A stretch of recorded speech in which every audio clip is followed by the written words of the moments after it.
Vamos lá, pessoal. Nossa, agora vou adiantar aqui. Então, vamos ver aqui. Como eu estava dizendo, a gente tem essa ideia, oh, Jesus, de que o nosso cérebro dos homens funciona de forma diferente das mulheres. Então, nós seremos mais ligados à área motora e teremos mais a orientação espacial, né? Nós iremos fluir mais essa orientação espacial, enquanto as mulheres, elas estariam ligadas mais a questões da memória e a sociabilidade, né? Então, nós pensaremos entre as conexões aqui, as nossas sinapses seriam aqui dentro dos hemisférios, e o das mulheres seriam entre hemisférios. E lá no cerebelo, que seria a nossa.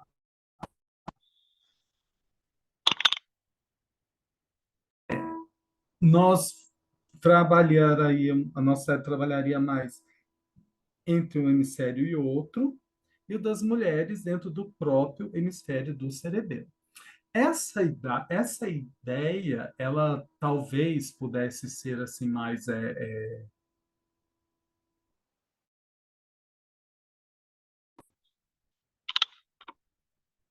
Professor, desculpa, tá sumindo seu som, você tá sem som. quando nós tínhamos uma educação muito parecida, né? Os meninos tinham um tipo de educação que possibilitava a criação e desenvolvimento dessa sinapse, dessa configuração, e as meninas da outra forma, né? E hoje, como que será?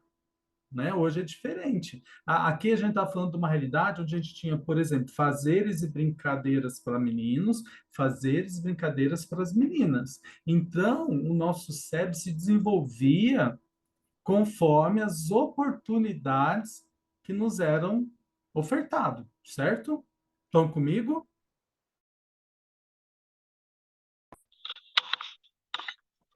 Sim.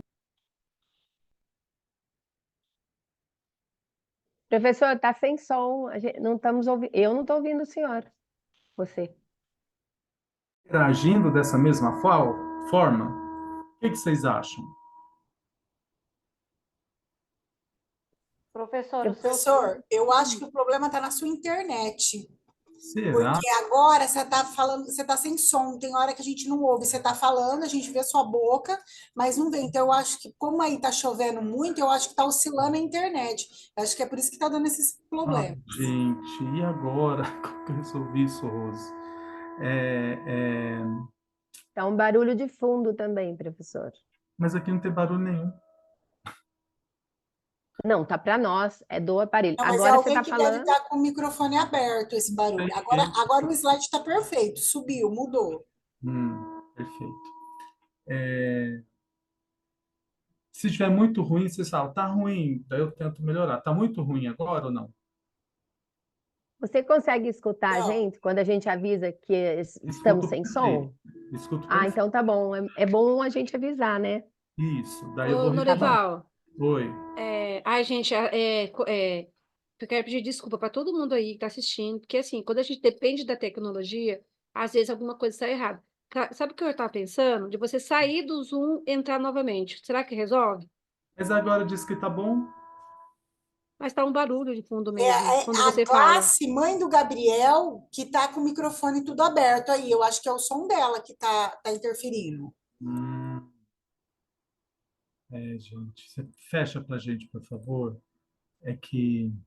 Tá tudo fechado agora, que eu consigo olhar Tá, daqui. tá bom, perfeito. Vou abrir aqui agora. Ok, a minha tela tá aí, né? Melhorou o som? Não. Sim. Tá, então tá. Então, eu vou seguir aqui, pessoal, para a gente dar continuidade aqui. Então, para a gente conseguir estudar o nosso cérebro, a gente tem três linhas que vão nos direcionar, né? E, historicamente, a gente criou essas três linhas de pesquisa. Uma chamada localizacionista, que é aquela que vai dizer que cada parte do nosso cérebro determina um foco da nossa ação, do nosso comportamento. Então, seria assim, a minha parte motora estaria toda aqui no parietal, dentro do giro, que eu vou mostrar para vocês daqui a pouco. Daí, aquele cara que estudava o movimento, ele se especializava nessa parte, ok? Essa é uma forma de estudar o cérebro. A outra forma seria a forma holista. Um pensamento mais holístico, que seria assim: olha, não é só aqui. O movimento não é só muscular. O movimento também tem sensação. Para eu estudar o movimento, eu tenho que entender, por exemplo, muito de emoção. Porque, por exemplo, dançar não é só mexer o corpo. Dançar tem um tanto de emoção, de sensibilidade. Então, não é só a parte motora. Tem outra coisa no meio. Tem outras partes do cérebro que precisam. E eu vou entender que o cérebro como um todo vai participar, vai ter que estar sintonizado para que eu possa me movimentar, para que eu possa que eu possa agir. E a gente vai ter uma tendência que é a que a gente mais aceita hoje, que é a distributivista, que é aquela que fala, olha, realmente é aqui do lado desse giro que está a área motora. É aqui que sai todo o movimento. Mas ela pega informações e fazeres de outras partes do meu cérebro, mas é ela que comanda, tá bom? Seguindo aqui ainda, a gente vai perceber, por exemplo, e isso aqui algo que a gente tem que ter bem firmado, as divisões do nosso cérebro. Porque sim, a gente vai ficar numa lógica localizacionista, mas a gente, para poder determinar e estudar, para dar nome a essas regiões, mas vamos entender que isso aqui é um mapa do nosso cérebro. E o mapa, ele não é exatamente igual à realidade. Se eu pego aqui o mapa da minha cidade, ou eu pego aqui o mapa de um lugar que eu vou conhecer, de um lugar turístico, quando eu olho no mapa e olho no QRA, eu sei que algumas coisas mudaram. Porque tem a ação do tempo, tem a ação do homem, né? Tem os acidentes que acontecem. Então, essa geografia vai mudando. O mapa é para eu saber para onde eu vou.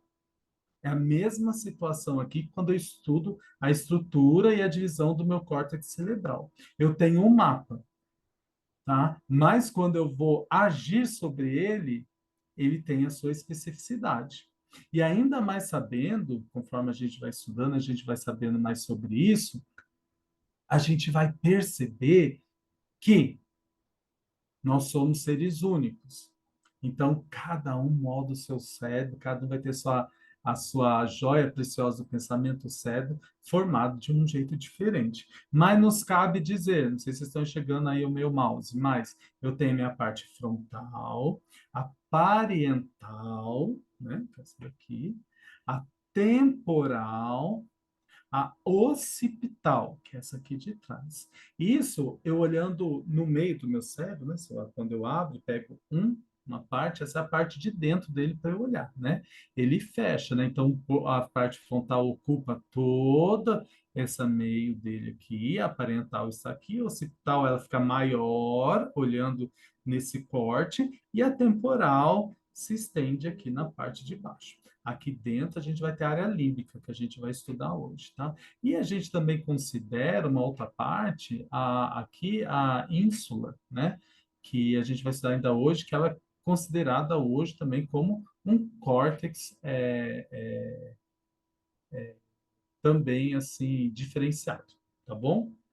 Seguindo aqui, lembra que a gente falou do Brodmann na última aula, né? Foi o Brodmann que abriu aí a possibilidade da gente estar enumerando as partes do nosso cérebro.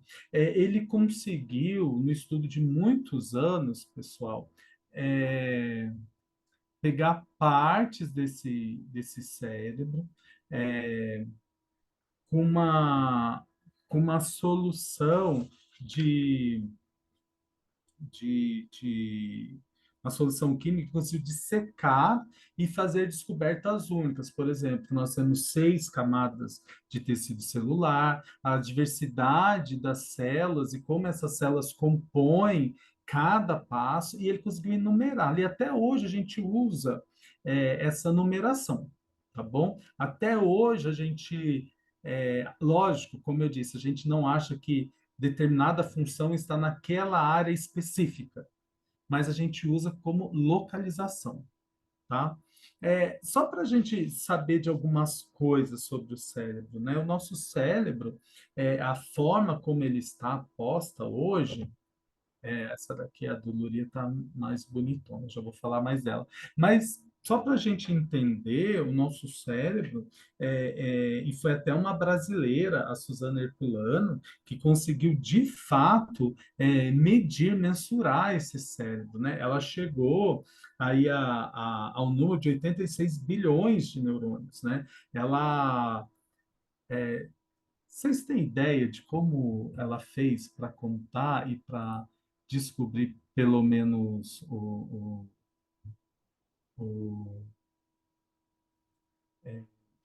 como ela conseguiu contar esses neurônios e ver o tamanho do cérebro, né? Eu até anotei aqui, ó, o nosso cérebro tem de 1.200 a 1.500 centímetros cúbicos, né? Tem volta aí de 1,5 kg, 1,6 kg, mais ou menos, né? Mas como que ela conseguiu? A gente tem que imaginar que a ideia dela é que o nosso cérebro é como se fosse um cobertor. E cada giro desse é como se fosse uma dobra, né? Quando a gente vai viajar, que tem que pôr a camisa, a roupa, tudo dentro da bolsa, e a gente tem que amassar tudo. Então, esses giros seriam as dobras. Vocês têm ideia de como ela fez para medir e para contar esse cérebro? Alguém? Se ninguém falar, eu vou falar só para adiantando aqui, tá? Ela pegou o cérebro, né? Aí, né? E bateu no liquidificador. Eu estou falando de uma forma muito jocosa, tá? E ela jogou ali algo como se fosse uma gelatina e espalhou esse cérebro, né? E recortou em pedaços pequenos e foi contando cada parte desses pedaços que ela conseguiu cortar, tá? Voltando ao nosso amigo agora, o Brodmann, né? Ele conseguindo secar e conseguindo fazer essa contagem, essa contagem, ô louco, esse mapeamento, a gente vê o quanto isso facilitou a didatização desse estudo. Avançando para o Luria, que a gente também falou na última aula, ele entendeu o cérebro como em 3 áreas lógicas, em 3 áreas é, funcionais, vamos dizer assim.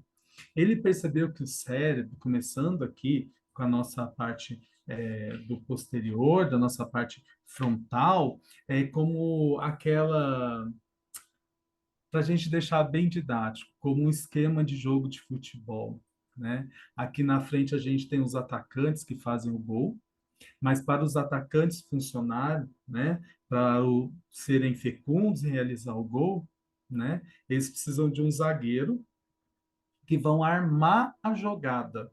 Não sei se vocês entendem de futebol, né? Então eles precisam dos zagueiros que estão aqui na nossa parte occipital, né, que vão ali armar a jogada. Então aqui os meus artilheiros veem como o jogo está, demandam para os meus zagueiros, que estão aqui na minha parte receptora, que está aqui na minha parte occipital, para armarem a jogada.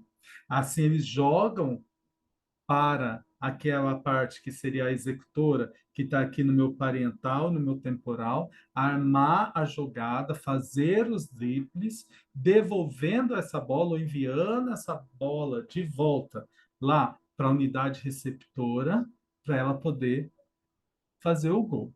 Ou seja, a minha parte aqui frontal recebe a demanda, joga essa demanda aqui para a minha unidade receptora, que vai ver aonde estão as competências, os conhecimentos,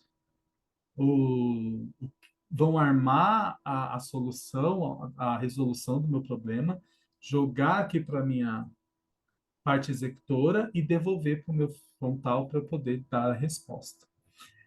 Didatizando, foi isso que Luria fez, né? Ele falou, olha, o nosso cérebro, então, ele funciona aí em 3 unidades: a receptora, a executora e devolvendo, então, para a receptora em 3 momentos, né? Então, ele fez esse esquema que eu estou apresentando aqui na tela para vocês. Evoluindo mais um pouquinho na nossa conversa, a gente vai ver que quando a gente pega lá os estudos do Luria e aprofunda esses estudos, a gente vai perceber, e surgem outros estudiosos, e aqui a gente vai usar um turco chamado Mesulan, né? E que ele vai pegar esse estudo do Luria e vai aprofundar. E ele vai dividir esse fazer do cérebro numa teoria que ele chama teoria de rede de sistemas. Ele vai falar assim, olha, Luria, é exatamente isso. Tem a recepção, execução, retorno à execução. Só que no meio disso, não é qualquer um que vai... Não é qualquer um que vai jogar a bola. Não tem só o zagueiro, tem o centroavante, tem o centro-direito, tem o centro-esquerdo, tem as jogadas ensaiadas, né? Tem todo um fazer ali. Então, ele dividiu esse fazer de dentro do cérebro, pegando as áreas de Brodmann, vocês estão vendo aí, né? Ele pegou aí as áreas de Brodmann, estão presentes, mais aquilo que Luria trouxe, e ele dividiu, então, nessas áreas de trabalho, que ele chamou, então, de cortex de projeção, né, onde se encontra o córtex motor e das diferentes modalidades sensoriais, né, que é a parte, então, de projeção, que seria essa que está em cinza, aqui, estou enxergando, que está aqui na parte occipital e aqui na parietal, né? A gente consegue ver nos dois cortes aqui, essa parte mais em cinza. O córtex de associação unimodal, que inclui áreas que estão próximas às áreas de projeção, né? Que seriam, então, essa parte menos cinza, que seriam essas aqui, que ocupam boa parte do nosso cérebro. O córtex de associação supramodal, que seriam essas brancas, e a área límbica, que é essa aqui do meio, tá? Agora eu vou falar de cada área dessa para vocês, tá? Ok? Vamos lá. Continuando aqui, então, a gente tem a primeira, que são as áreas de projeção motor e sensorial. E o que seria isso? Essas são as áreas, pessoal,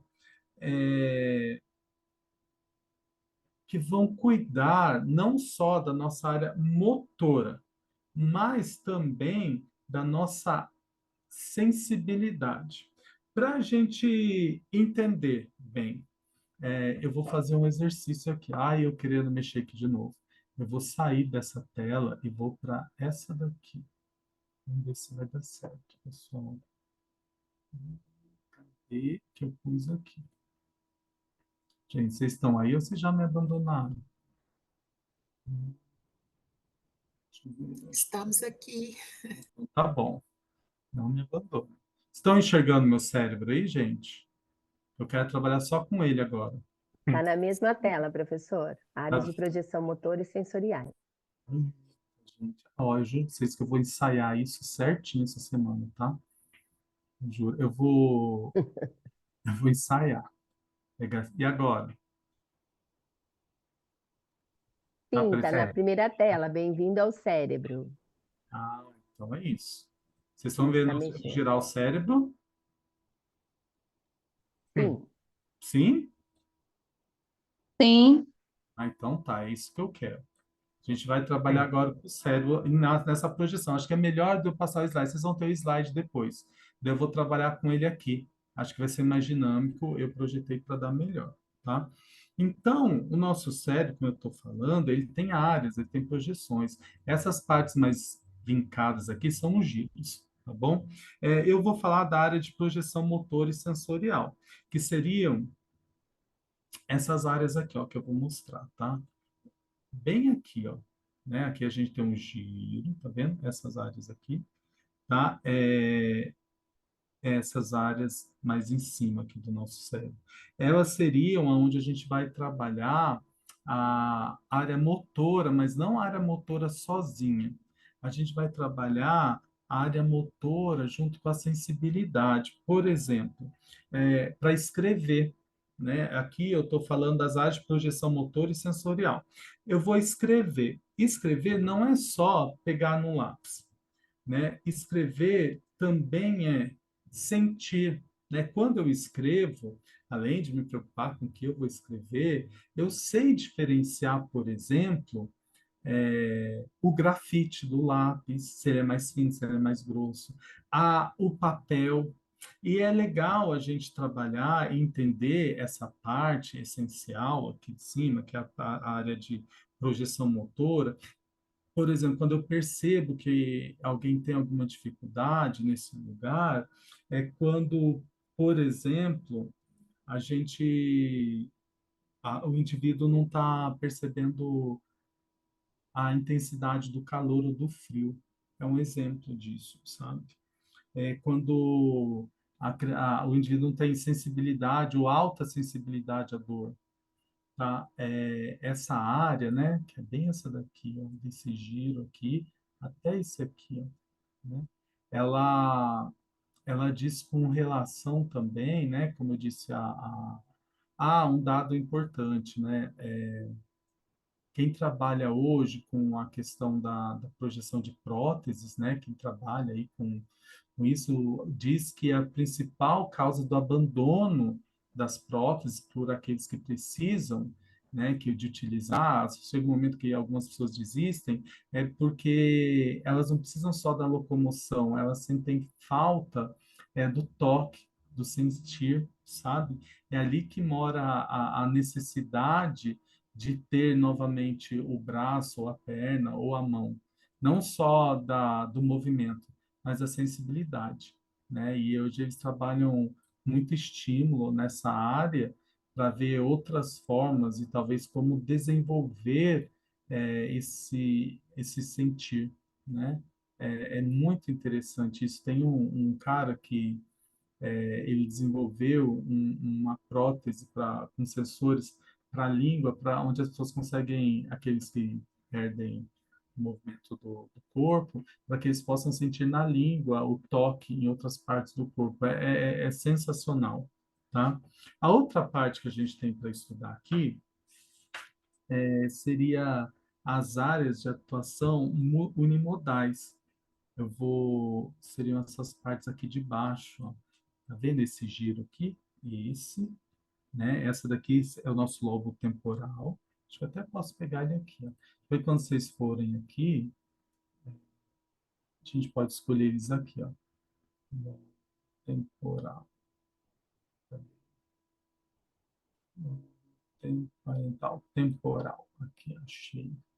Ó, só bem essa parte aqui, tá vendo?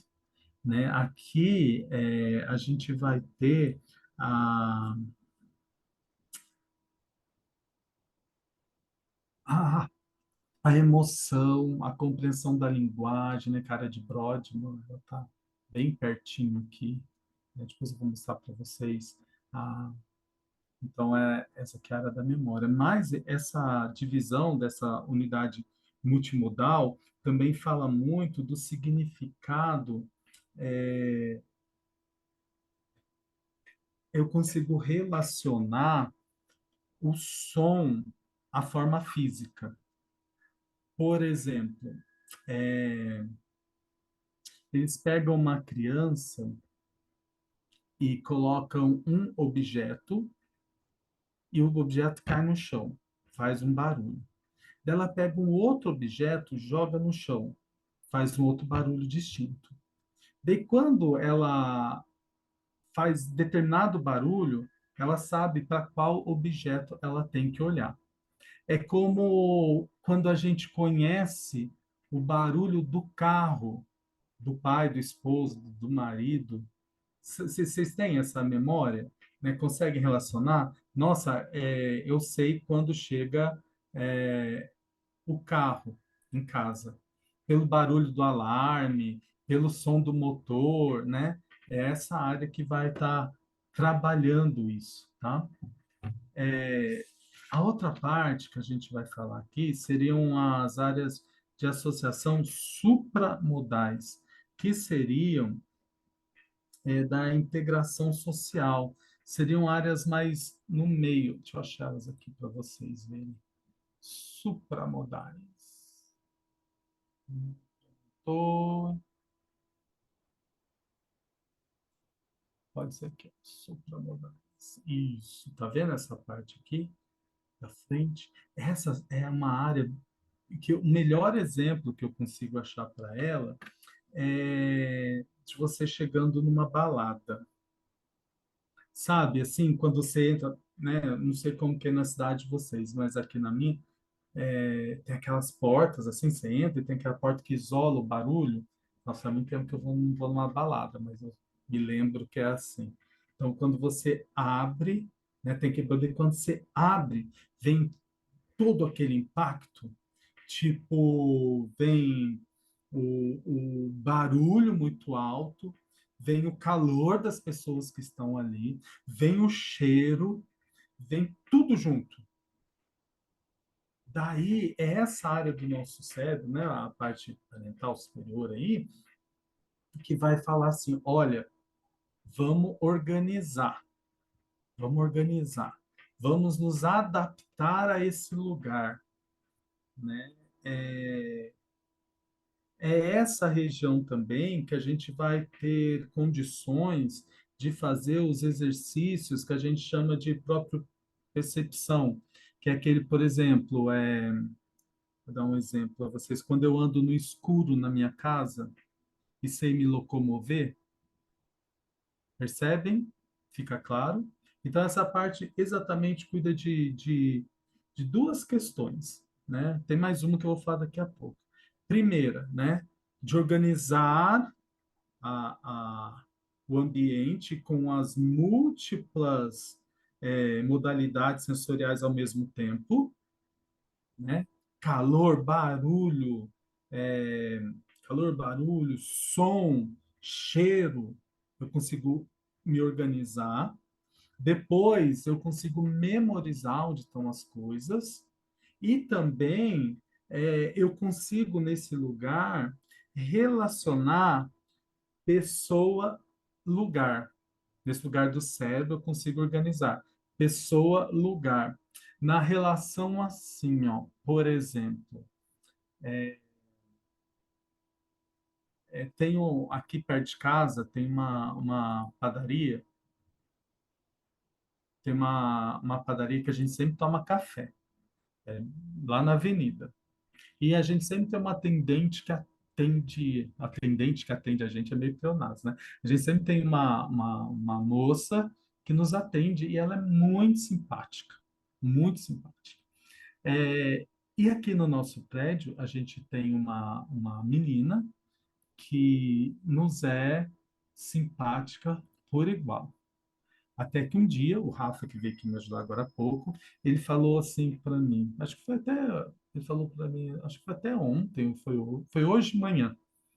Daí ele falou assim, Júnior, eu acho que essa menina que cumprimenta a gente que todo dia no prédio é a menina que trabalha lá na padaria. Eu falei, não é? Ele falou, é a mesma pessoa. Já passaram por isso, gente? Vocês têm essa memória? Né? É a mesma pessoa. A gente chegou à conclusão que é a mesma pessoa. Só que a gente relaciona pessoa a lugar. Então, assim, como eu não tenho muita familiaridade com ela, o rosto, a forma física dela, eu associei à padaria. E quando ela me aparece aqui em casa, perto da casa, no meu condomínio, ela me parece outra pessoa.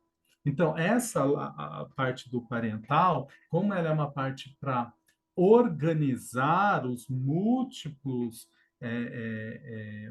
as modalidades sensoriais, ela se apega a isso, a esses detalhes, a essas situações. Então, para se organizar, ela faz isso. Pessoa, lugar. Objeto, lugar. Né? Você não tem isso também na sua casa, né? Quando alguém vem e arruma a sua casa, tira as coisas do lugar, as coisas não sumiram. Elas só estão em lugar diferente. Mas, para organizar os sentidos, o parental relaciona coisa, lugar, lugar, pessoa. Certo? Tá claro? Quero avançar um pouquinho mais com vocês. Daí a gente vai ter um pedaço do nosso cérebro, que é bem aqui no meio, deixa eu achar ele aqui para gente. Ele é o lobo parental. No tempo parental, falei errado. Temporal, volta aqui no temporal.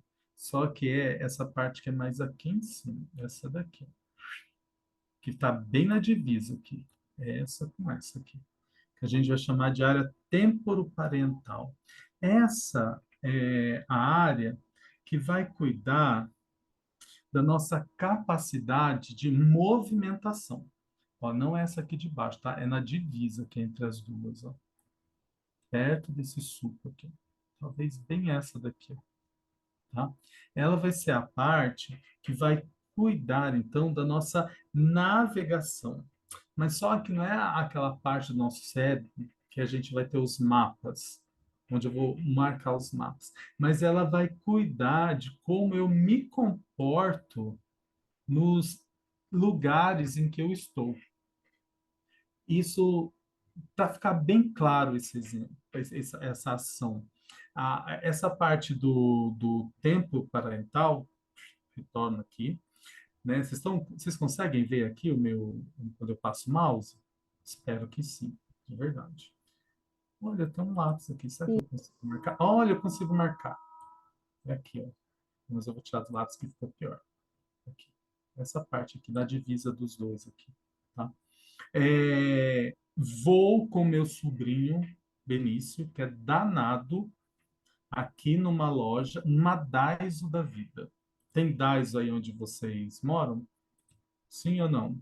Alguém fala que eu não estou vendo. Daiso, que ela quer lotar de quinquilharia e tem uma parte que tem um monte de prato, de copo. Eu adoro. Vou com uma criança nesse lugar. Como que eu me planejo? Como que eu navego ali? Né? Seguro na mão da criança, né? Seguro na bolsa, porque eu penso que, opa, se eu largar, vai derrubar tudo, vai quebrar. Ou se eu sou meio estabanado e vou num lugar onde eu tenho que tomar muito cuidado com o que está do lado. Tá? Ou quem faz artesanato, que precisa de muito detalhe, né? Tem que ter muito cuidado. Essa parte da tempo parental é que ela cuida dessa navegação, mas essa navegação que precisa de uma percepção espacial, que precisa de uma atenção, de uma consciência, de uma função motora mais delicada ou uma função motora mais expandida.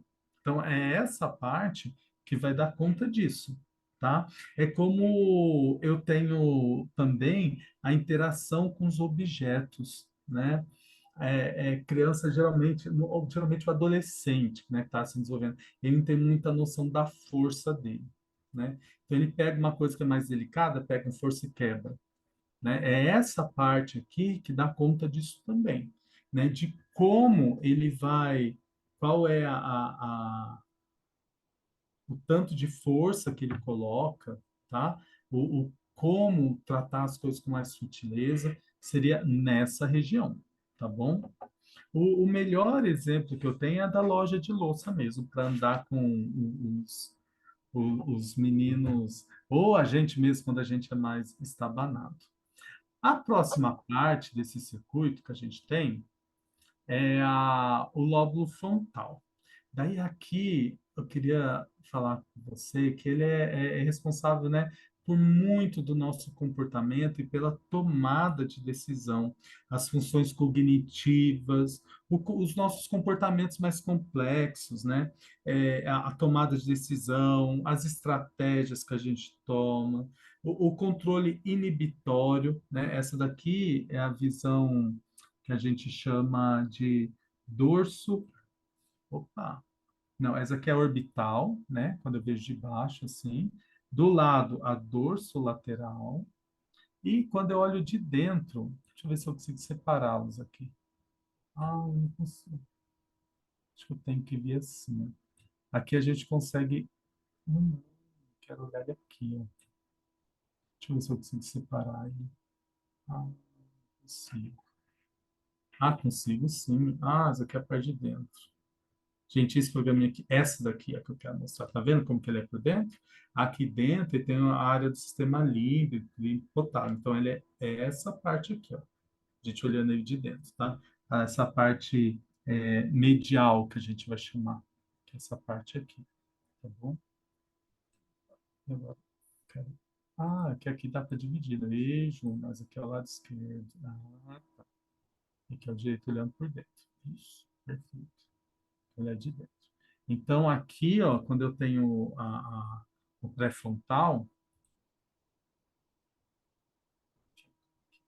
pronto, ele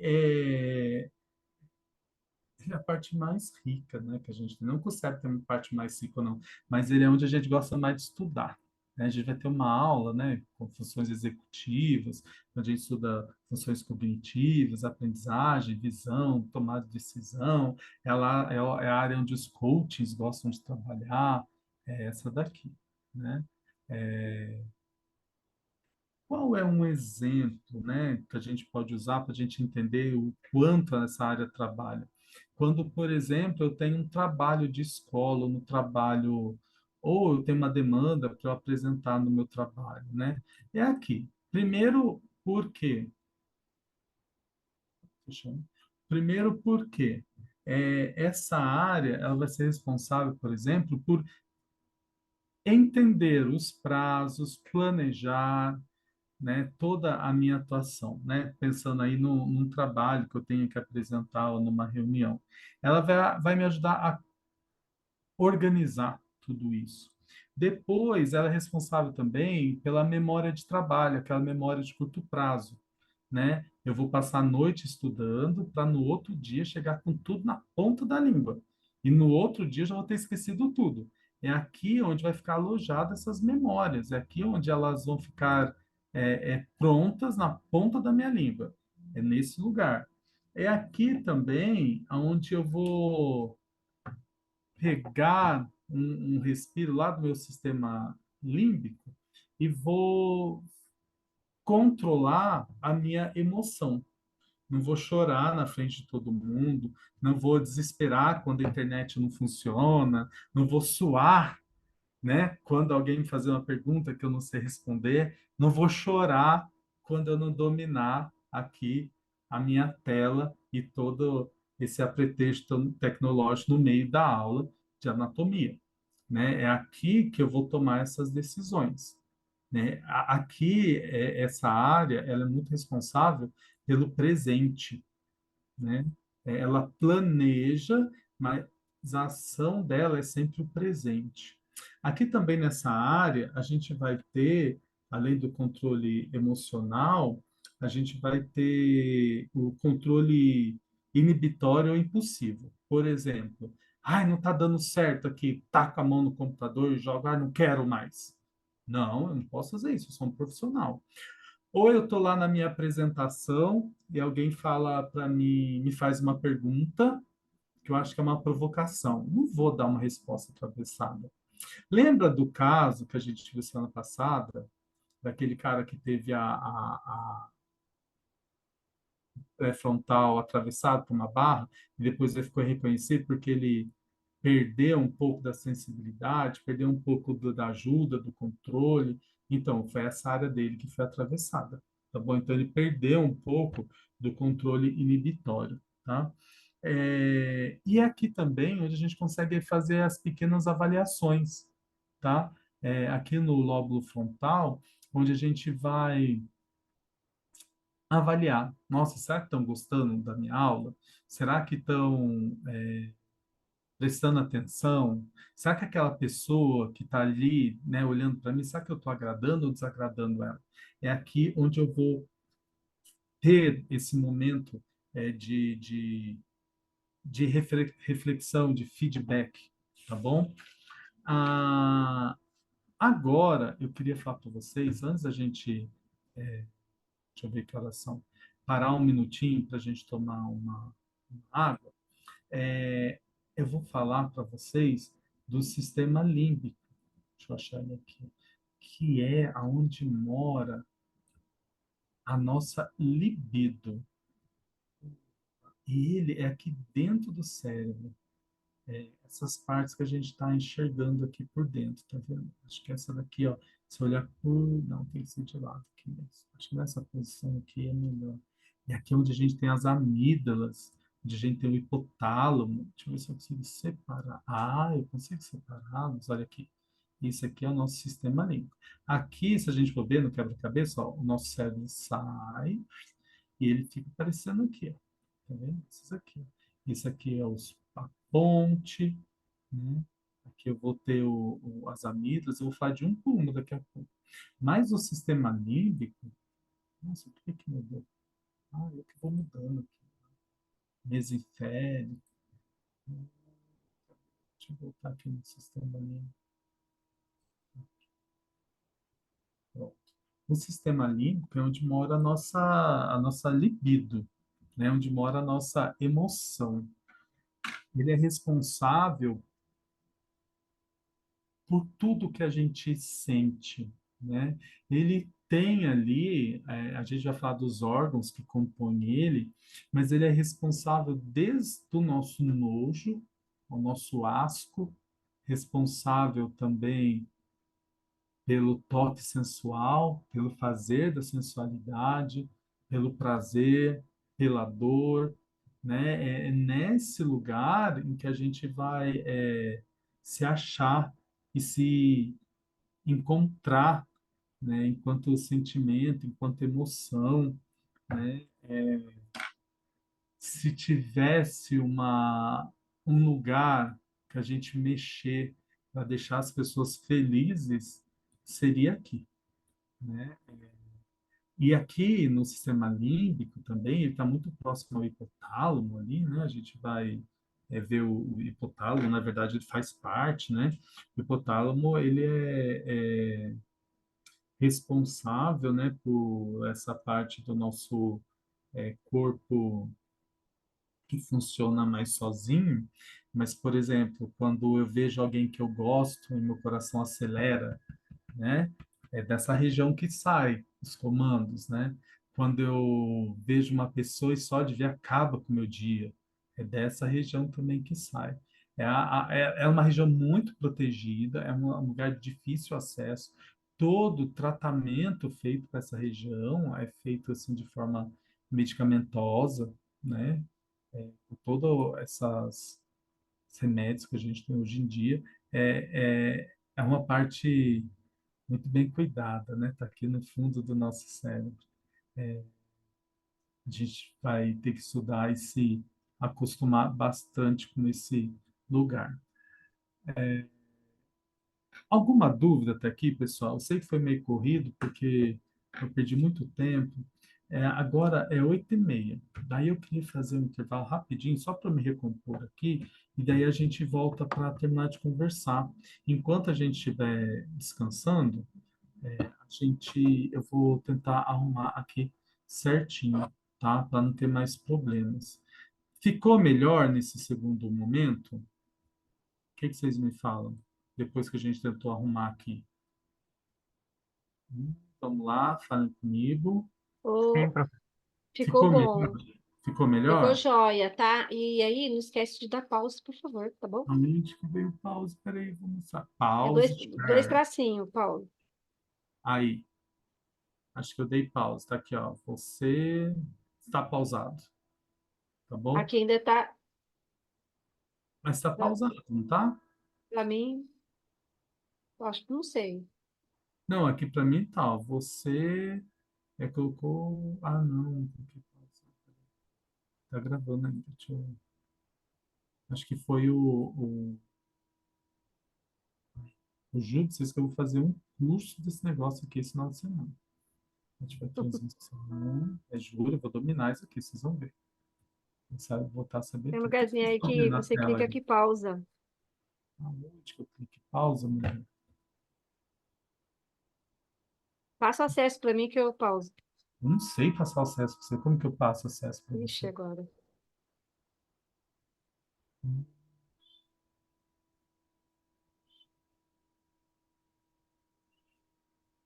Eu não sei também. Ele está gravando, tá? Deixa eu ver aqui, Mas More. tem um lugarzinho aí que pausa.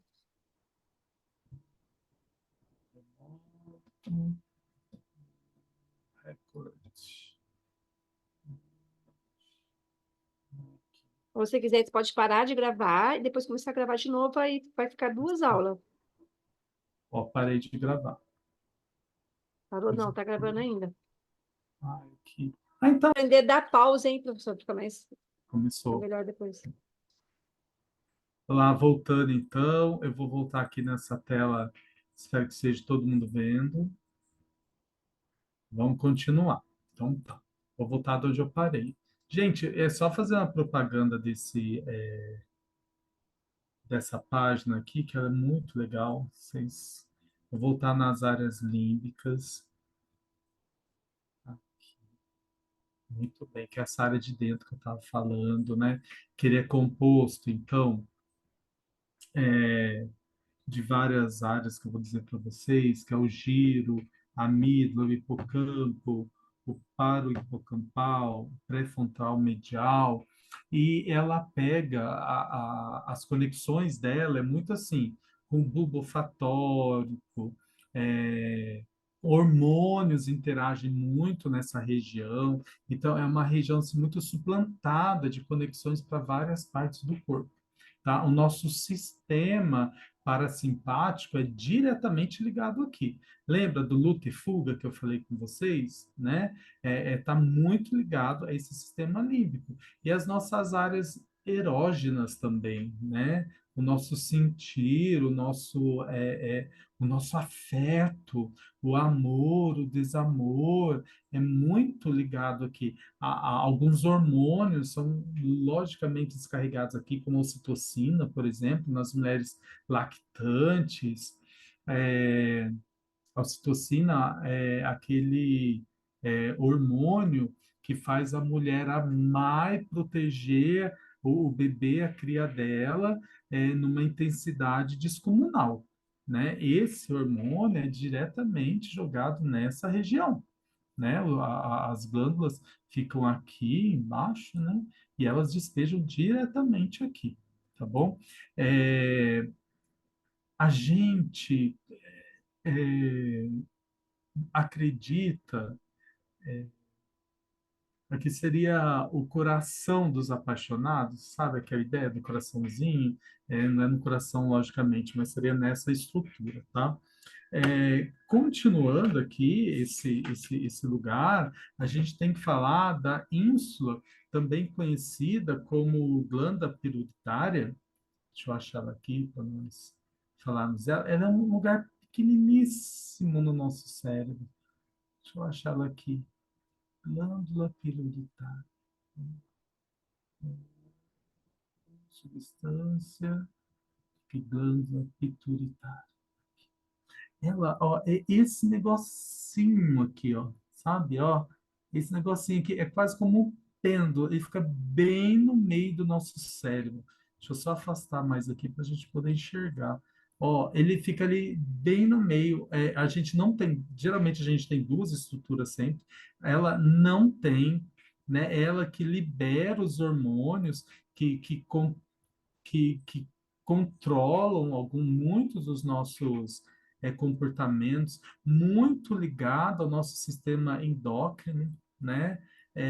Ela ajuda, através do hormônio, a comunicar estresse, vontade de comer, né? Tudo vem desse lugarzinho aqui, desse sistema que vai despejar o hormônio no resto do sistema límbico que está aqui, tá?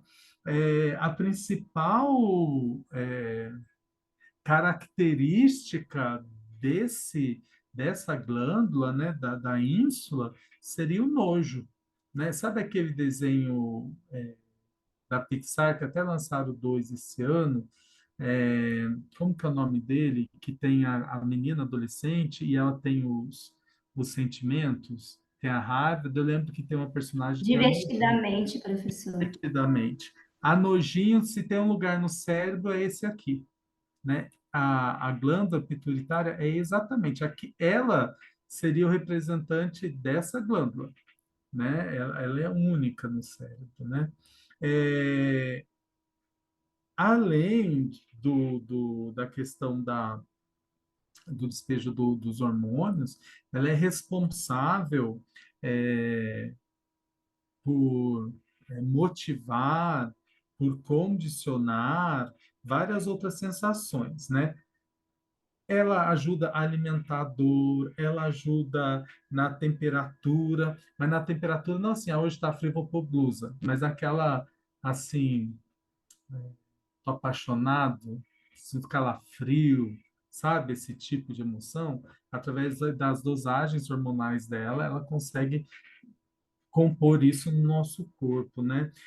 Coceira também, né? Essas coceiras que são psicossomáticas, sabe? Elas partem daí, tá? Da desregulação da glândula pituitária, o nosso paladar, mas esse paladar muito associado a uma resposta emocional. Vou dar um exemplo para vocês. Eu acho tudo que tem açúcar uma delícia. De quando eu olho para uma imagem, para uma fotografia de bolo, aquele bolo açucarado, eu já começo a salivar, né? Professor, Oi, pois não. é como se fosse lembrar de uma memória afetiva? Exato, mas a ínsula é aquela que me faz salivar, porque a memória afetiva vai estar em outro lugar, que eu vou falar daqui a pouco, tá bom? Ela é que essa região ela trabalha junto, tá? Ela é a que me faz salivar. Ou então é ela, quer ver um bom exemplo? Quando você tem um estímulo muito aversivo no restaurante, você passa na porta, você, ai, que nojo, sabe? Só de olhar para aquela situação. Ou então quando você vê um filme e você sai enojado dali, ou então as mensagens subliminares, sabe? Tipo, você está assistindo um filme e ou comercial e você fala, nossa, que vontade de beber uma Coca-Cola. Você nem percebeu que o personagem lá estava bebendo uma Coca-Cola ou que passou. Ela que vai dar esse disparo hormonal que vai fazer seu cérebro trabalhar nessa vontade, tá bom? Seria isso, tá? Ela, então, como eu disse, é conhecida pelo nojo e a repulsa. É, o melhor exemplo que a gente tem é desse do restaurante, né? Ela põe ali o tempero, eu acho que essa é a palavra. A glândula pituitária, né? A ínsula, ela vai pôr o tempero, né? Naquela emoção, correto? Naquela memória, tá? Ela põe o tempero. Tá? O tempero seria aí a questão do hormônio e tudo mais, tá? Junto com isso também vem as questões, né, das respostas emocionais, mas vem a questão também das expressões que a gente vai elaciar a essa harmonização. Por exemplo, eu não consigo sentir nojo e ficar sorrindo, sabe? Por mais que eu tente, vocês vão perceber que eu não estou bem. Ou tá um cheiro extremamente aversivo aqui e eu vou, né, ficar bem. Eu não consigo. né? Se eu tiver num lugar aversivo, onde, por exemplo, está um cheiro muito ruim e eu tiver que falar, por mais que eu tente, né, aqui colocar um sorriso no rosto, vai chegar um momento que vai me dar uma ânsia, eu não vou conseguir segurar, né? Então ela lida também, né? Aliás, lida acho que não é uma boa palavra. Ela vai estar muito ligada a essa resposta facial, né? Para esses, para essas situações, para esses estímulos, tá bom? Seguindo então para a próxima parte que a gente tem aqui para estudar, dentro do sistema límbico, a gente vai ter aí o polo temporal. Deixa eu achar ele aqui para mostrar para vocês. Polo temporal, temporal. Aqui no temporal, que é essa parte de baixo, baixo do nosso cérebro aqui, né? Ele pega a lateral aqui, que tem a área de Wernicke, que tem a parte também da área de Broca. A área de Broca fica mais para cá, no limite aqui, mas a de Wernicke está aqui certinho. Ela é o ponto crítico da epilepsia, né? Os disparos que começam aqui no frontal, eles vão terminar aqui, né? Na nossa, quando a gente for falar de sinapse, a gente vai falar de epilepsia. Geralmente a epilepsia ela começa aqui e termina aqui, né? Essa região, ela é muito, acontece nela, né? O nosso processamento auditivo, né? E junto desse processamento auditivo, vai criar as nossas memórias relacionadas ao nosso, aquilo que a gente ouve. Por exemplo, quais são as memórias condicionadas aqui no nosso lobo temporal? E por que que ela está perto do sistema límbico, fazendo parte do sistema límbico? Por exemplo, eu escuto aqui uma música em inglês e eu começo a chorar, eu me emociono, porque ela estimula algumas memórias ou alguns outros sentimentos que talvez eu nem tenha consciência, que me levam para alguma memória e que aquela música se encaixa. Outro exemplo típico desse lugar é quando você vai ter uma prova e você, ao ler a questão, você escuta a resposta na voz do professor ou da professora que te deu aquela aula. Lembra disso? Né? Eu relaciono aquela resposta, aquele, aquele crivo escrito, à minha memória auditiva, a uma memória que está ali. Né? Eu vivi muito tempo com a minha avó, né? Assim, dos 14 anos até ela falecer. Eu devia ter uns 24, não, tinha mais, acho que uns 26. E a minha avó era muito cristã e dentro da religião que nós tínhamos, né, havia um, um, ela fazia o culto do nascer do sol e do pôr do sol. E ela cantava todos os dias um hino do inário cristão, harpa cristã, harpa cristã, que era assim, bem de manhã e sem cessar, vigiai, Senhora. Tinha música e tinha essa parte da música, assim. Gente, se eu ver a letra dessa música, como nesse momento eu cantei agora para vocês, até me emociono de falar, eu lembro da voz dela. Não consigo fugir disso. Porque tem uma questão aí da minha ínsula que hormoniza, né, e me deixa emocionado, porque foi um momento muito feliz da minha vida, né? Tem aí a minha memória afetiva, tem aí a voz dela, porque ela era uma pessoa que era muito, embora ela seja uma pessoa muito simples, ela cantava muito na igreja, então ela tinha uma voz muito bonita. Então, assim, eu olhar para a letra dessa música, eu vou lembrar do tom de voz da minha avó. E isso vai me emocionar, né? Vai mexer ali no meu sistema límbico. É, as mães que reconhecem, né, a voz dos seus filhos no meio da multidão, né, ao sistema límbico atuando ali, o lobo temporal atuando, tá bom? É, e é engraçado, né, porque esse lugar, da mesma forma que ele comanda essas memórias afetivas sonoras, né? Ele também tem a questão da epilepsia, né? Que é um desarranjo, um desacordo ali que traz sofrimento. Por isso que a gente tem a ideia dessa organização holística, né? Não que seja desorganizado, mas são propriedades que estão colocadas ali muito próximas ou até mesmo juntas uma das outras, tá? Aqui a gente vai ter então esse enlaçamento do som à memória, tá?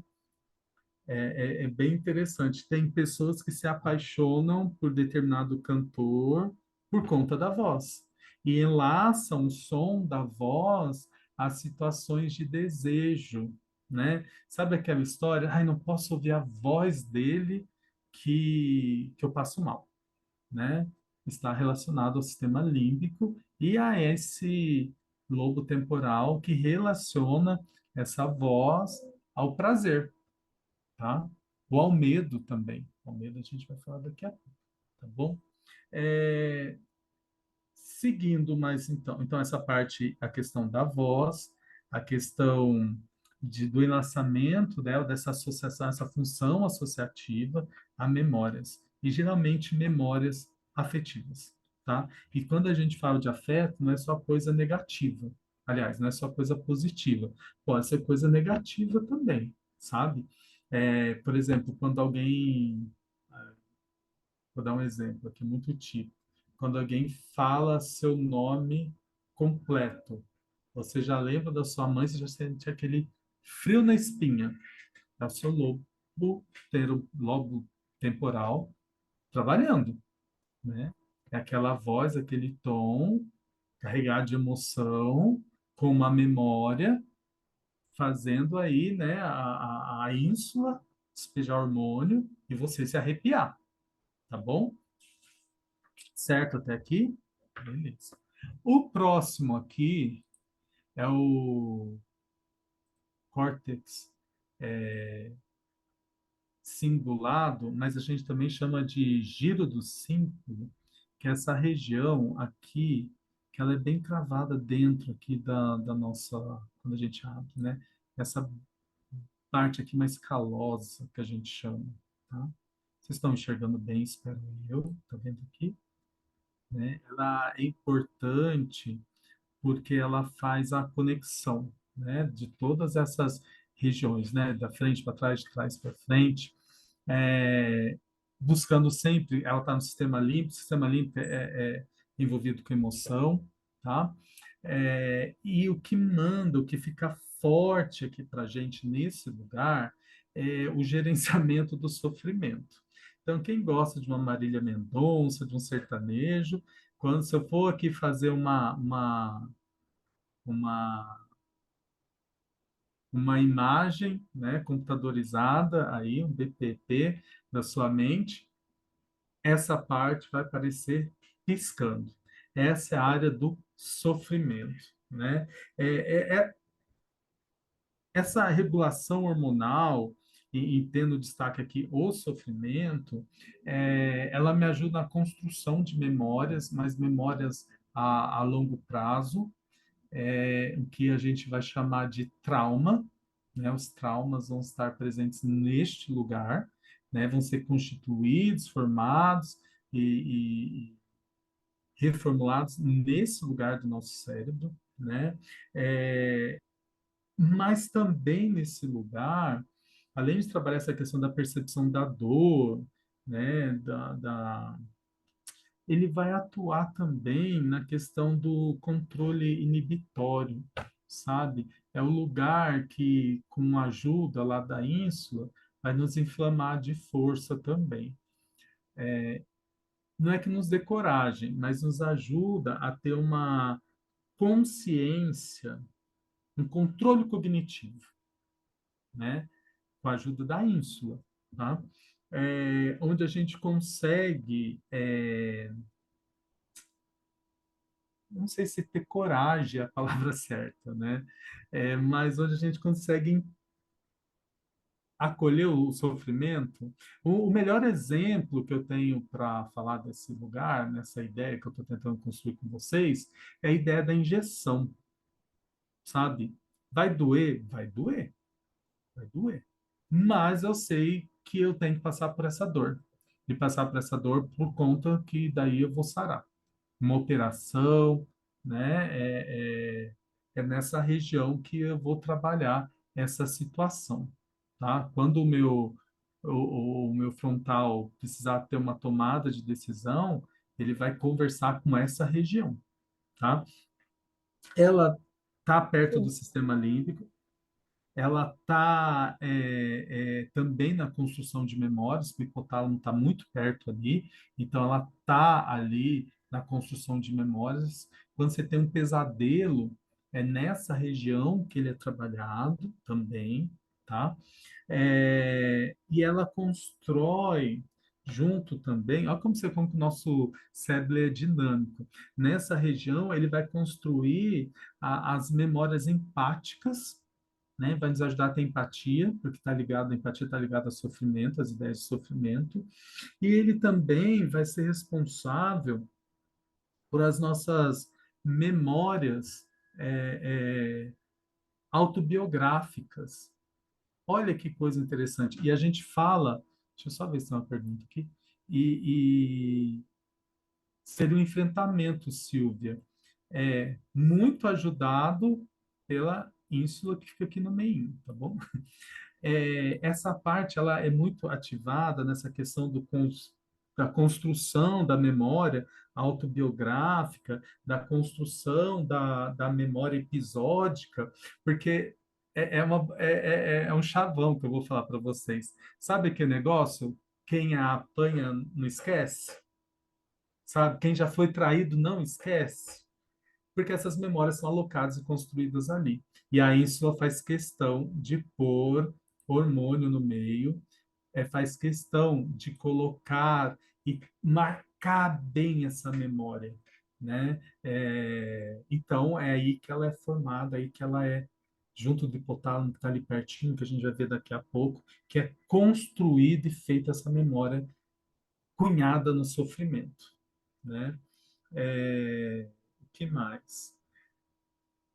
É, eles fizeram um experimento colocando lá, né, aqueles capacetes que fazem a neuroimagem em pessoas andando, embarcando no avião. E eles foram percebendo quanto essa área vai sendo ativada. Ela vai sendo ativada, sabe? E mesmo depois, tipo assim, de ter pousado, de ter chegado ao destino, enquanto elas ainda ficam acuadas. E essa área, como ela é muito hormonizada, porque é um sistema límbico, por exemplo, quem foi assaltado, né, fica com esse sistema todo comprometido. Então, assim, daqui uma semana, você ainda está com esse sistema ativo, com esse sistema dolorido, vamos dizer assim, por conta daquele trauma que você passou, pelo tanto que esse lugar foi estimulado, vamos dizer assim, né?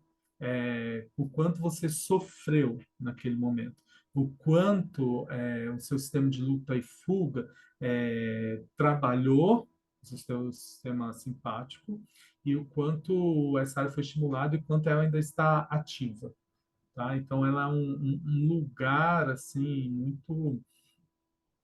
é o nosso sistema límbico, né? Então, ligado então ao sofrimento, à dor e às memórias cunhadas em sofrimentos, aquelas memórias que ficam, memórias amargas, vamos dizer assim. Daí, logo ali pertinho, a gente tem o hipocampo, que é a outra parte do nosso sistema límbico. Deixa eu achar ele aqui. Hipocampo. O nosso hipocampo é o nosso famoso cavalo marinho. Diz, né, conhecido como cavalo marinho, aqui está nos dois hemisférios aqui, né, nos dois nossos polos aqui, diz que ele tem a forma de cavalo marinho, né, diz que essa é a relação que fizeram aqui, né. Ele é responsável, então, pela formação de memórias, e as memórias de longo prazo. Então, ele vai pegar lá do córtex frontal as memórias de curto prazo, as memórias de trabalho, vai fazer o download, limpar essas memórias e transformá-las em conhecimento e memórias de longo prazo, tá? Eles também são responsáveis pelos sonhos, né?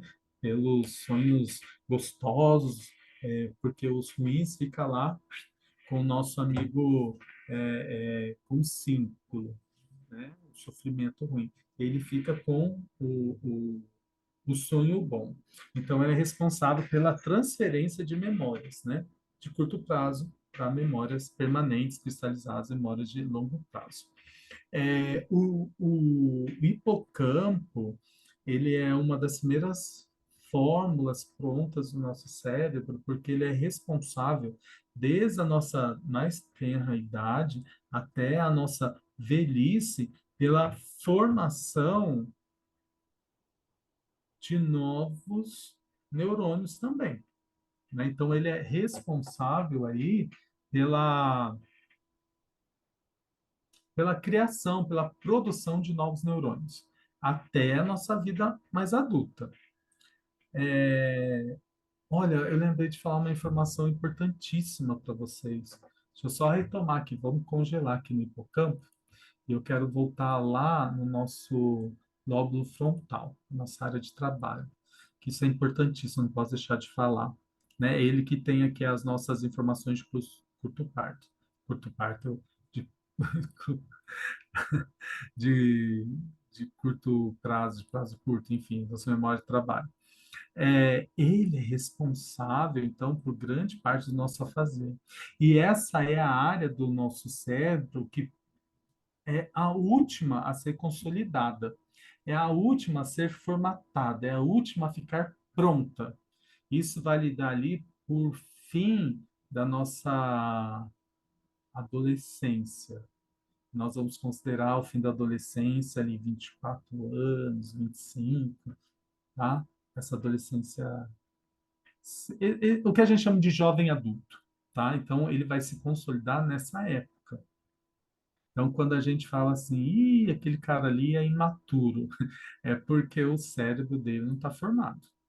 E isso é uma verdade, né? Quando o adolescente, nossa, como adolescente é difícil, parece que não entende o que a gente está falando, do que para mim adulto é tão óbvio, para ele não é, parece que ele não compreende. Ele não compreende, porque o lóbulo frontal dele não está pronto, tá?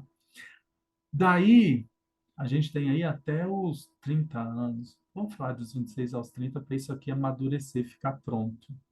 Mas quando você chega nos 40, meu amigo, essa parte é a primeira a desfalecer. E se ela não for bem tratada, se ela não for bem estimulada, se ela não for bem cuidada, eu acho que é a palavra mesmo, né? E a gente vai, quando a gente falar de neuroplasticidade, a gente vai falar disso. É a parte que a gente primeiro perde, né? E quando a pessoa fala, nossa, eu tô com a minha memória fraca, não é porque o hipocampo não está trabalhando, é porque meu lobo frontal, que é o que puxa a memória, não está legal, né? Ele é o primeiro lugar a ficar entorpecido com aquilo que a gente come, com aquilo que a gente bebe, né? É, é o hipocampo, né? Por que que o Alzheimer, né, as pessoas que sofrem de demência, eles perdem as memórias recentes e ficam com as que estão lá no hipocampo? Porque essa daqui é a primeira parte a se degenerar, enquanto a do hipocampo fica lá bem cuidadosinha, bem guardadinha, tá? Vamos voltar lá no hipocampo. Eu não podia deixar de falar nisso. Então, o hipocampo, né, que fica ali com a minha memória a curto prazo, desculpa, pega as minhas memórias de curto prazo e transforma elas em memórias cristalizadas, ela vai criar sentido, né, para essas memórias. Então, vai sempre enlaçar essas memórias a outras memórias que eu já tenho. Mas isso é papo para outra aula, tá? A memória, ele está no sistema límbico, porque toda memória enlaçada a uma emoção, tá? Isso, por isso que ele está dentro do sistema límbico. A gente só tem a memória, ela só é uma memória profunda quando ela é enlaçada a uma emoção, né? Ele fica ali, ó, não sei se dá bem claro para vocês, né? O nosso sistema límbico também aqui, ó, a ínsula está aqui no meio, o giro está aqui no meio, a amígdala, que a gente vai ver um pouco, está aqui bem próximo. Então, as nossas construções, né, de memória são todas ligadas a emoções. Aqui, né, o nojo, está aqui o nojinho, tá aqui as amêndoas. Eu falo aqui um pouco. Perfeito. O que mais falar aí? Ah, legal. A nossa língua materna, ela é guardada aqui dentro também, né? Aqui no nosso hipocampo. Por que que a nossa língua materna é guardada ali? A nossa primeira língua. É, foram feitos estudos, né? Quando a gente fala de neuroplasticidade, a gente volta nesse assunto. Com crianças coreanas que foram adotadas por canadenses ali no final da Segunda Guerra. Isso, no final da Segunda Guerra. É, quanto mais jovens essas crianças foram para o Canadá, menos sotaque elas tiveram no inglês do Canadá, né? Quanto mais jovens elas foram, então menos elas sabiam do coreano, tá? Só que quando essas crianças, a gente está falando de crianças de meses, sabe? Quando elas se interessaram ou quando elas voltaram a querer falar o coreano, elas fizeram isso sem sotaque. Percebam, né? Essa memória já tinha se solidificado, né? O léxico já estava pronto, né? Hoje, por exemplo, se eu for aprender coreano, por mais que eu me esforce, eu, Júnior, que não tenho nenhuma memória, porque eu não nasci na Coreia, eu nunca vou deixar de ter um sotaque, né? Essas crianças, elas tinham pouco ou nenhum sotaque, porque elas tinham uma memória cristalizada, muito bem condicionada e guardadinha no hipocampo, né, que provavelmente com um afeto junto delas, seja ele positivo ou negativo. Esse afeto, logicamente, elas não têm consciência, né, mas estavam ali bem condicionados. O legal da gente pensar, por exemplo, na estrutura do hipocampo, é que ele guarda possibilidades assim incríveis. Por exemplo, quando você vai aprender a tocar violão, eu estou olhando aqui para o meu violão, também aqui na minha frente. Provavelmente, quando eu parar de treinar, né, parar de me dedicar tanto ao violão, e quando voltar a tocar violão, eu vou voltar com mais, eu vou ter mais facilidade de tocar as músicas que eu aprendi, sendo aquelas músicas que eu gosto mais, percebe? Porque elas estão condicionadas no meu hipocampo. Aqui no hipocampo também tem a razão dos sonhos. E os sonhos, ó, isso Freud falava muito disso, né? Eles são muitas vezes condensados, porque o nosso cérebro ele sempre vai trabalhar na questão da utilização da menor quantidade possível de energia e de espaço, vamos pensar assim. Então, pensem comigo, ele tem muita memória para guardar e para se e talvez pouco tempo e ele quer otimizar esse trabalho. Já teve vezes, por exemplo, no seu sonho, que você está ali, né, divagando um sonho e de repente aparece uma coisa disforme no seu sonho, né? Sei lá, você está sonhando que você está numa viagem muito boa lá na China e de repente você vê a Torre Eiffel lá no meio. Você fala assim, poxa, mas você sabe conscientemente Na China não fica na Torre Eiffel, mas o seu hipocampo, quando ele vai selecionar as imagens, é como se tivesse uma caixinha e tivesse assim, pontos turísticos, e ele coloca tudo ali dentro. E daí, quando você vai acessar no seu sonho, meio que ficou na gaveta errada a Torre Eiffel. Ficou misturado lá com a gavetinha dos pontos turísticos da China. Eu tenho uma memória, gente, que era assim, uma memória que eu jurava que era uma memória, que era um sonho recorrente que eu tinha, e, e tinha uma situação de um Fusca, né? E que a gente ia para o circo no Fusca. Era isso, eu ia para o circo no Fusca.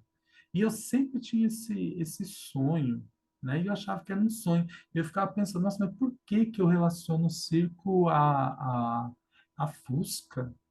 Um dia, conversando com a minha irmã, eu tinha ido no Circo de Solé, quando a última vez que ele esteve no Brasil, e ela ela teve uma complicação médica, eu tive que ir no médico, tive que ir no hospital visitá-la, e eu falei, nossa, eu tô vindo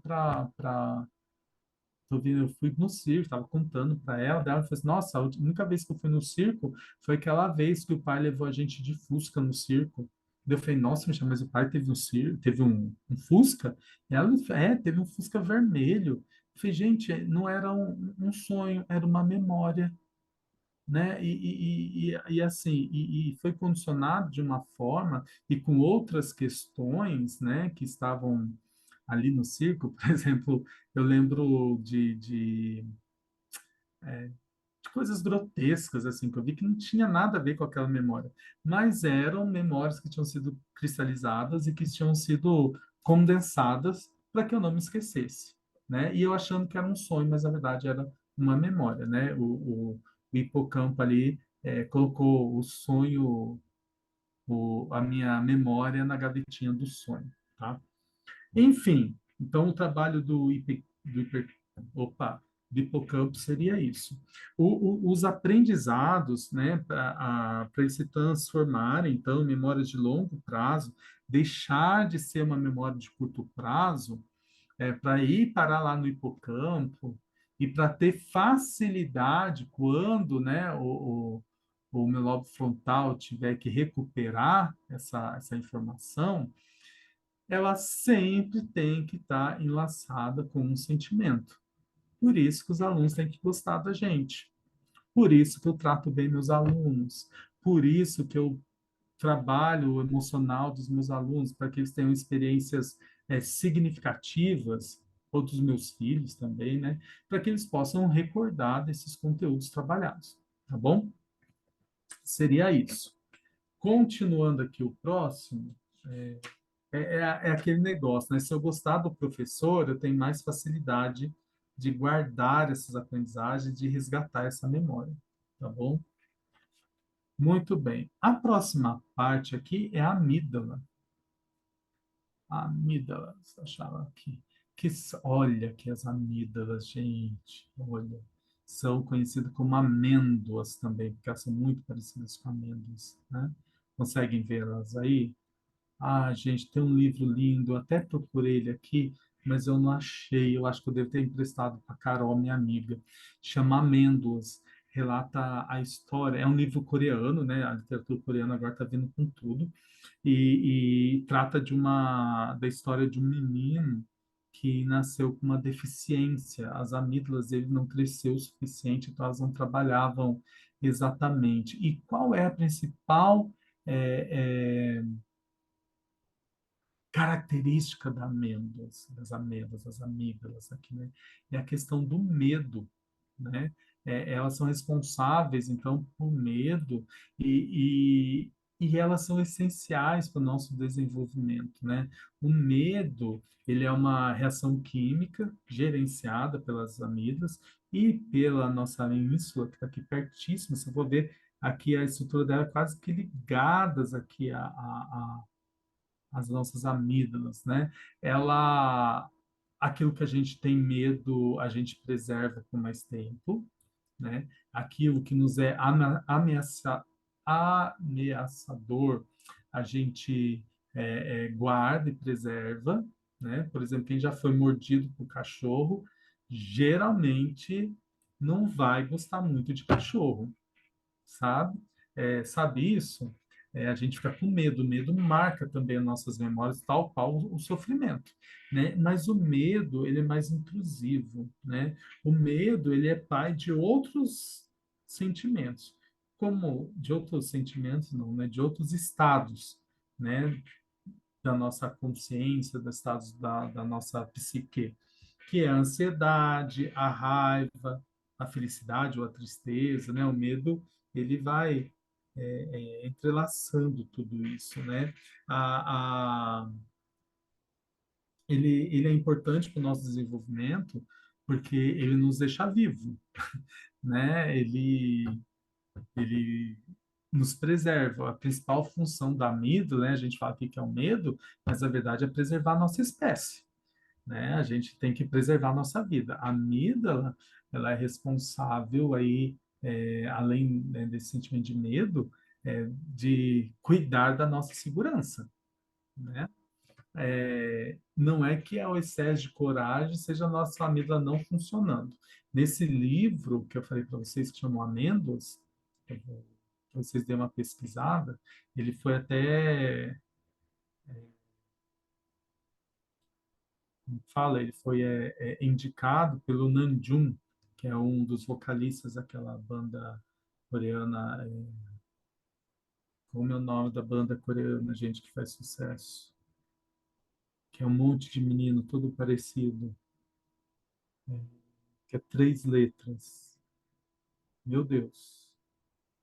BTS. BTS. Eu lembrei. Ele encomendou e esse livro ficou super hypado por conta desse. E lá desse menino que indicou do BTS. Ele conta a história do menino que nasceu então com essas amêndoas não funcionando e ele não conseguia reconhecer o medo, né? E ele então tinha dificuldade, por exemplo, de se relacionar. Ele não conseguia, a mãe dele tinha medo dele se perder, daí acontece uma fatalidade na vida dele, e a amígdala, como ela ajuda a temer, então ele também tinha dificuldade para amar as pessoas, para entender que elas podiam ir embora, ele não tinha medo da solidão, né? Então, é a descrição dessa vida desse jovem que não tem medo de nada e que não tem pesar por nada, né? Então, é um livro bem interessante de ler. A, a, a amígdala, então, não só falando do medo, ela vai, então, regular o nosso comportamento, né? Ela vai nos fazer ser perceptíveis à ameaça, perceptível, por exemplo, não perceptível, mas assim, atento à nossa autonomia, que daí a gente vai saber até onde a gente pode ir, não pode ir. Ela nos faz também, por exemplo, em duvidar das coisas. Isso é muito legal, né? Quando eu vou comer alguma coisa, eu olho para aquele alimento, eu falo, isso aqui vai me fazer mal. É a minha amígdala trabalhando, né? E se eu comer isso daqui, né? Ou nos primatas, ela é bem maior, né? Porque, por exemplo, ela está muito relacionada também à questão do reconhecimento de veneno, né? É, então, ela cria, né, essas associações, ela altera até a nossa força física, né, nas situações de luta e fuga, tá bom? O que mais? Ela vai ser responsável, por exemplo, por dosar o cortisol no nosso corpo, tá? Ela também trabalha com hormônios, mas com a mediação dos hormônios, não que ela crie o hormônio, mas ela vai conseguir mediar. Por exemplo, numa situação de estresse, eu vou conseguir regular a minha dor por interferência da minha amígdala, sabe? Tá doendo, mas eu tô com mais medo do que dor, ok? Seria mais ou menos isso, tá bom? Alguma dúvida, gente? Algum comentário que vocês queiram fazer até aqui? Tá tudo bem? Podemos continuar? Alguém quer fazer algum comentário, alguma pergunta? Professor, eu tenho. Pois não. Não sei se vai ser meio boba a minha pergunta, mas eu vou fazer. Pois não. Então, eu tenho uma colega Hum, que ela disse que ela não tem medo de nada. Nada. Ela disse que não tem medo da morte, não tem medo de nada. Ela disse que simplesmente não tem medo de nada. É porque as amigas dela não é bem desenvolvidas, não é. Tem alguma explicação? Ou ela tem medo e talvez ela não sabe que tenha? Sim, tem duas situações. Por exemplo, as crianças autistas, aquelas que se mordem, que se machucam, elas Eu têm tenho uma um paciente disfunção. assim. Elas têm uma disfunção nas amígdalas. Provavelmente, não é que as amígdalas não existam, mas que os dendritos, os nossos axônios, né, eles não chegam lá, ok? A Entendi. amígdala ela existe, mas ela não está se comunicando com o cérebro. A amígdala, ela fica aqui no nosso sistema límbico, né? E ela ajuda a construir memórias também, né? E a gente tem que entender que nem tudo que aquilo que a gente fala é o que a gente é. É verdade. Então, assim, eu falo para você, eu também não tenho medo de nada. De verdade, assim, eu sou um homem muito valente. De Credo, eu verdade. tenho medo de quase tudo. Eu sou um homem muito valente, mas eu morro de medo de ficar sozinho. Nossa, se, né, eu sou casado aqui, né? Eu tenho uma obsessão no meu casamento. Se falar que vai me largar, eu já fico desesperado. Gente, até terceiro grau, não é tanto assim, não. É o medo. É o medo. A minha vida funciona nisso. Porque eu tenho experiências de abandono na minha vida que foram ali, daí já está lá no sofrimento, né? Mas foi um medo extenso que eu senti. Por exemplo, dessas crianças que o pai briga com a mãe, e a mãe fala, e o pai fala que vai embora a todo tempo. Essa criança cresce com um medo do abandono terrível. Isso também é medo. Entendi. É que quando a gente fala medo, a gente está falando muito essa questão assim, não tem medo da morte, não tenho medo da agressão, não tem medo, mas o medo ele é muito variado, É né? verdade. Né? Tem tudo isso para a gente entender. E é aquele negócio, né? A amígdala, vamos pensar na amígdala da zebra, lá na savana africana, né? A zebra foi lá beber água. Ela viu que o jacaré, daí foi ela e a outra amiga zebra dela.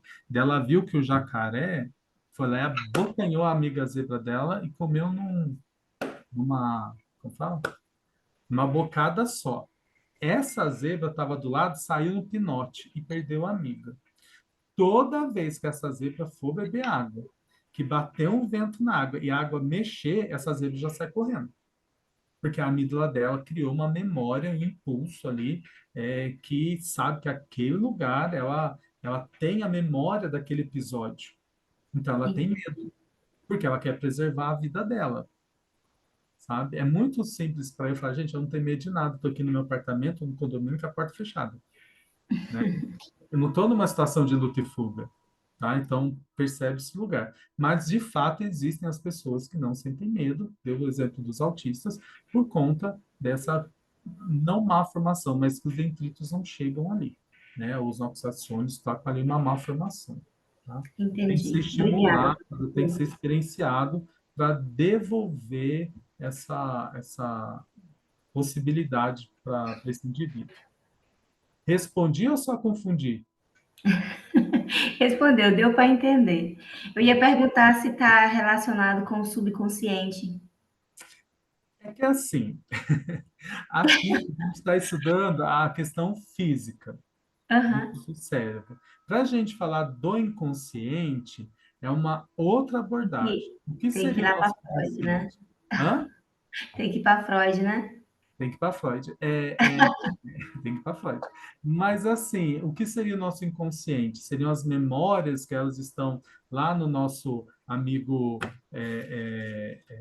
aqui não é falando do hipocampo, né? Sim, As memórias porém laçadas, né?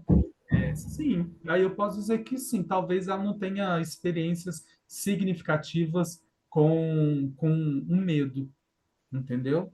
A partir do entendi. momento que a gente tem Sim, experiências significativas, talvez eu saiba do que eu estou falando e eu não me aventure tanto, né? Sabe, tipo, sabe entendi. quem caiu, sabe a dor que é? Sabe umas coisas assim, Uhum.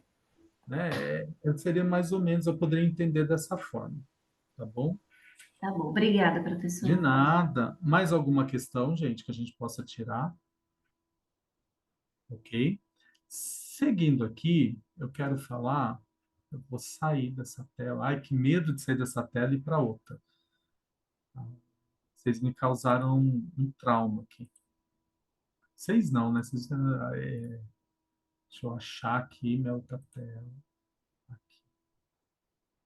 Eu quero terminar aqui, eu quero concluir, né, nesses 15 minutos finais, falando então desses modelos. Quero apresentar. Tá legal. Ó, vocês estão vendo o slide aí, gente? Tá funcionando agora? Sim ou não? Não, tá escrito Zoom. Não tá aí no slide aí? Não. Não. Ai, ai, ai, ai, ai. Eu vou sair de tudo. Vou abrir só o slide. Peraí.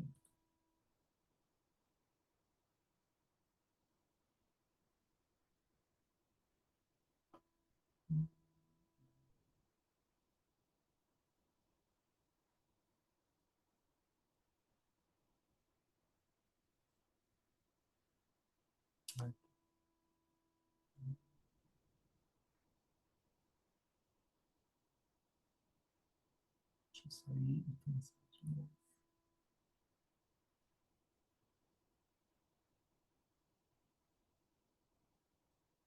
Estão vendo o slide agora ou não? Apareceu aí? Pessoal, apareceu? Sim ou não? Sim, pequeno. Só para a gente terminar.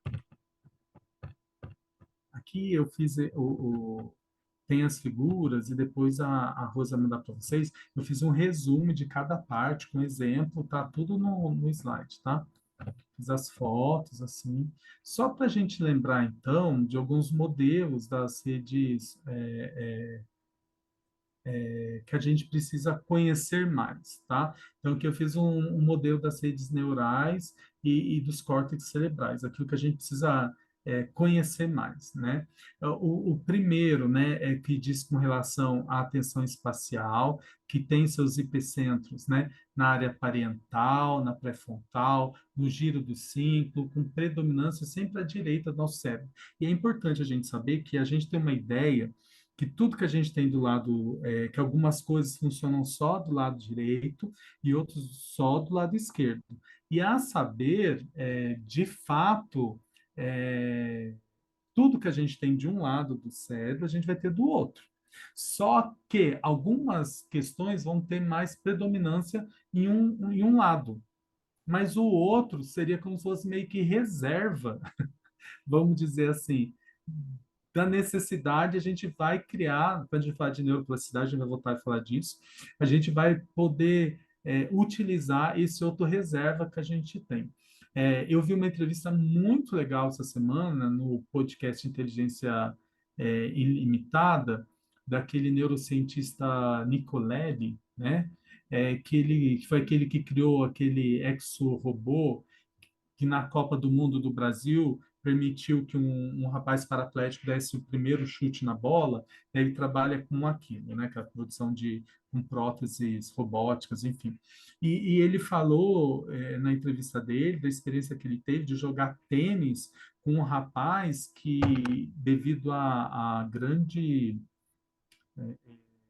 para dar conta de uma situação de epilepsia muito forte, que estava quase acometendo a vida dele, os médicos optaram por cindir um lóbulo do, do cérebro dele, né? Um lado, aliás, desculpa, um lado do cérebro dele, meio que isolaram, não que arrancou fora, mas que isolaram, cortaram a comunicação. E o rapaz conseguiu se desenvolver até jogar tênis, sabe? Então, assim, a gente tem uma predominância na área de determinada área do cérebro, mas não que a outra não seja utilizada, mas que a predominância é de determinado lado. Como eu disse aqui na primeira modelo para a gente ter em mente e se aprofundar depois, a nossa atenção espacial geralmente está predominante à nossa direita, né? Opa, tem direita aqui. Então, né, atenção espacial, né? Córtex parietal, pré-frontal e lá no meio, no giro do cinto, tá? A linguagem, né? É sempre aqui, no epicentro, aqui no nosso frontal, na área de Broca, no tempo parietal, onde está ali a nossa área de Wernicke, né? Geralmente, a nossa esquerda, tá bom? A memória e a emoção, lá no meio, né? Bem aqui no meio, com epicentros no hipocampo e na amígdala. Então, sempre que eu vou falar de memória e emoção, hipocampo e amígdala. E todo o outro conjunto do sistema límbico que a gente tem. Funções executivas, epicentro no pré-frontal. E a identificação de faces e objetos no lobo temporal inferior. Né? Lembra que eu falei? Face, lugar, pessoa, né? A gente faz essa relação, né? No interior aqui do lobo temporal, certo? O resuminho, né? Do que a gente tem que ter para da aula de hoje, né? Que o estudo das funções cerebrais, por meio de uma abordagem de redes neurocognitivas, parece promissor para entender algumas disfunções. Eu não falei aqui das disfunções. Todas as aulas que a gente tem geralmente, elas são de neuroautonomia, elas são fundadas naquilo que não funciona. Eu resolvi pegar um outro lugar, né? Aquilo que funciona, tá? Para se tornar mais significativo, tá? Essa é a abordagem da neuropsicologia, tá? Não sei se vocês vão enxergar, tem esse livro aqui que eu usei para hoje, que é Neuropsicologia, Teoria e Prática. Ela é muito mais fundada naquilo que funciona do que naquilo que não funciona. Não que a gente não se valha disso, tá? É, então, voltando. O estudo, então, parece promissor para a gente entender algumas disfunções, como transtorno de déficit de atenção e hiperatividade, que a gente vai estudar no curso, as doenças de Parkinson e de Alzheimer, a esquizofrenia e até o envelhecimento. Todas elas parecem estar relacionadas a problemas de coordenação ou de desconexão do funcionamento das redes neurocognitivas. Então, como o exemplo a pergunta da nossa colega, será que ela tem problema nas amígdalas? Talvez não é porque ela não tenha amígdala, mas seja um problema de coordenação, de desconexão, né? Ou porque a gente está precisando adaptar alguma função ali. E olha que legal, né? Essa questão da a gente pensar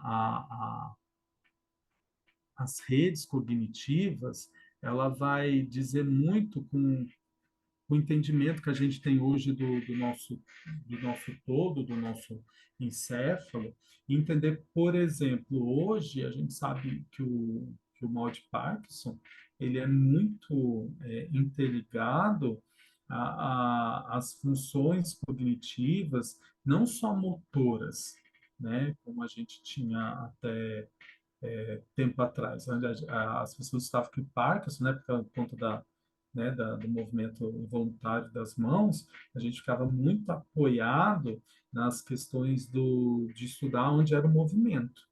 Mas hoje, por exemplo, a gente sabe que para entender esse mal, eles estudam muito a questão da percepção, né? O quanto a percepção desse cérebro está alterado. Por que que o sistema motor, né, quando eu falo aqui do nosso cérebro, ele está tão alterado? Porque ele está percebendo alguma coisa. E um estudo bem interessante, né, que, que eu andei lendo esses dias, fala o quanto que as bactérias da nossa flora intestinal vão contaminar a percepção e alterar o nosso sistema motor. Né? Olha para você como uma coisa muito interligada, como que a gente tem que entender o funcionamento desse cérebro enquanto algo dinâmico, algo holístico, tá bom? Continuando, então, eu deixo aqui, né, esse livro Neuro Psicologia da Teoria Prática, eu vou utilizar ele em outros momentos, né? Aqui é o capítulo 2 dele. Eu trouxe aqui também hoje, para a gente ter sempre em mente, vocês devem conhecer, não é um livro de ciências biológicas, é o Sapiens, né, do Yuval Noah, né? Ele é um historiador, um antropólogo, mas ele tem aqui no capítulo Ô, 2, professor, dá para você mostrar de novo de neuropsicologia, que eu acabei não vendo? mostro sim, já mostro, deixa eu só falar desse para vocês. Vai passar a referência bibliográfica para Está no gente? PowerPoint, Ah, então tá bom. tá no PowerPoint, eu ponho. Ótimo, Aqui no obrigada. capítulo 2 do livro, eu vou até achar aqui, no capítulo 1, não, no capítulo 2 mesmo. Ele fala, não vai dar pra você de chegar nesse abrir, o custo de pensar.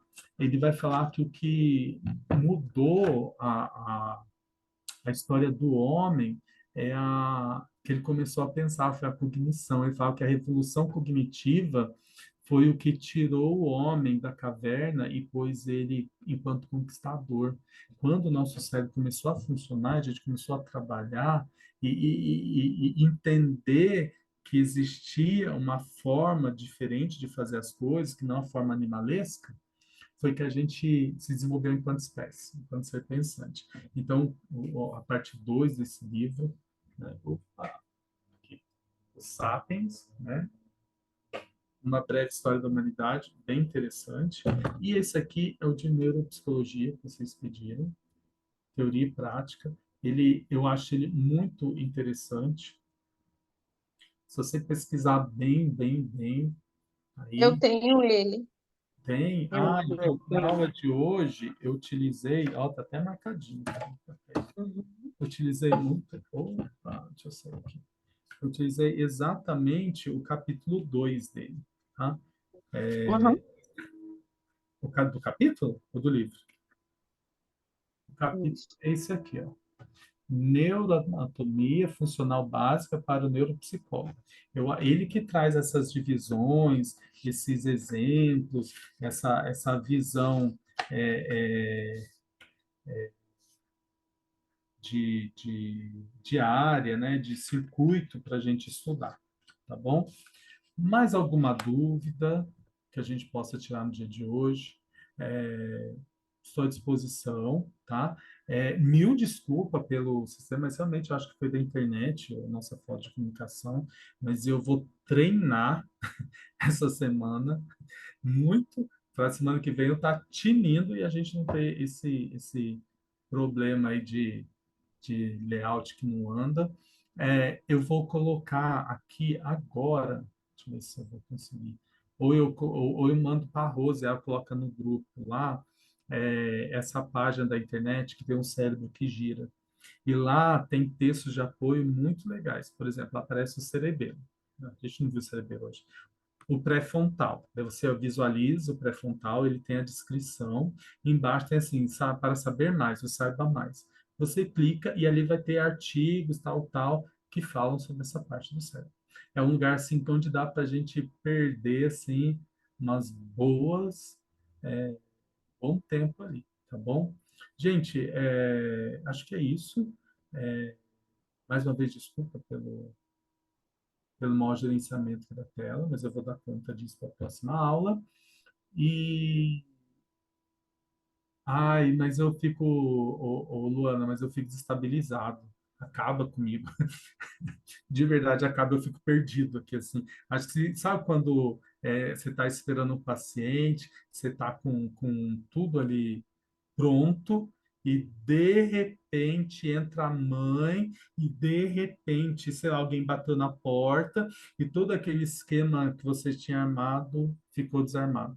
Eu sou muito assim, eu sou muito programado, e quando acontece coisa eu fico desestabilizado, tá bom? Acho que a Rose quer falar alguma coisa com a gente. Eu posso desligar aqui, Rose, a aula? Pode, obrigada pela aula. Eu vou Ah, cortar aquela parte do vídeo, aquela parte que tem, né, que sim. deu os problemas todos. Eu vou